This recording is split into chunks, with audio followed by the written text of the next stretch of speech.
And then a question that I'm always asking, because I know that the esteemed audience wants to know as well, is how much difference can an agent make for you in contract negotiation, especially for a debut author, when I keep reading that more and more publishing houses are offering template contracts. Everybody that comes in today gets this deal. Are you bumping into that, or can you find the wiggle room, and how do you without giving away your secret sauce? I am definitely never getting a template contract, and if I am, I'm negotiating the heck out of it. So one of the nice things about working at McIntosh and Otis is we've been around a very long time, since 1928, and we also have a very well established children's department. So even before my time, we had started establishing what's called a boilerplate contract with different publishers that we work with. And that just means basically, specific terms that will kind of carry across different agreements. We'll always see that when we do a new agreement. So that's common. I mean, contracts also change. So, the language will change and I'll have to go back and tweak things.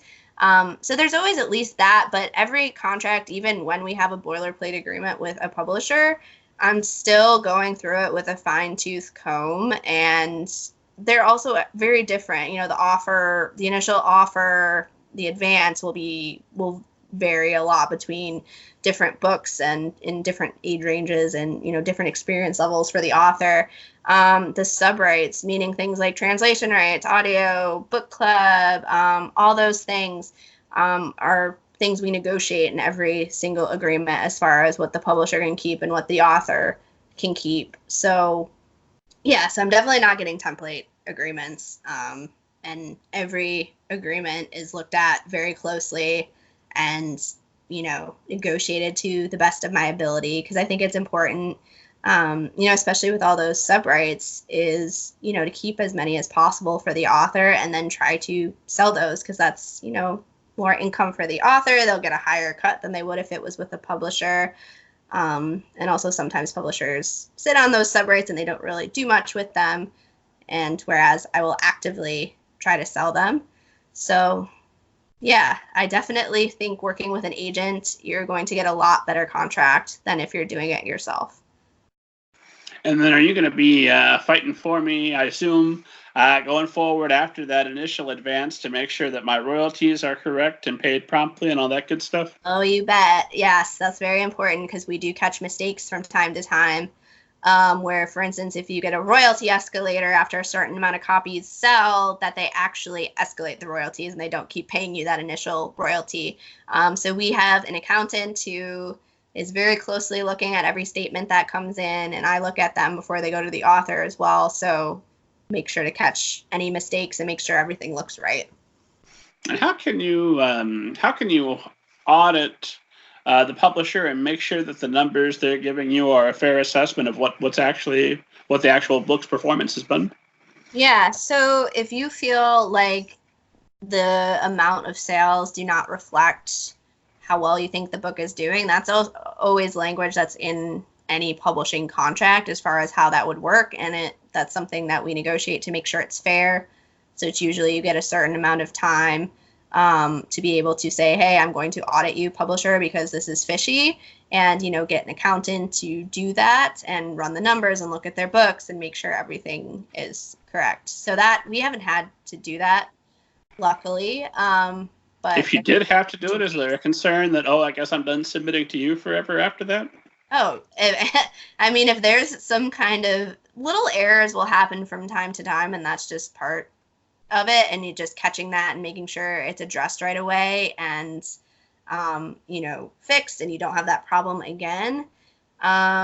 But even then, there's only an error every once in a while. It's not something you're commonly seeing. It's very infrequent. But yes, if you're seeing someone who's not paying you on time, they are frequently making errors in their accounting statements, that would for sure raise all the red flags, and I'd be like, I can't send to this publisher anymore.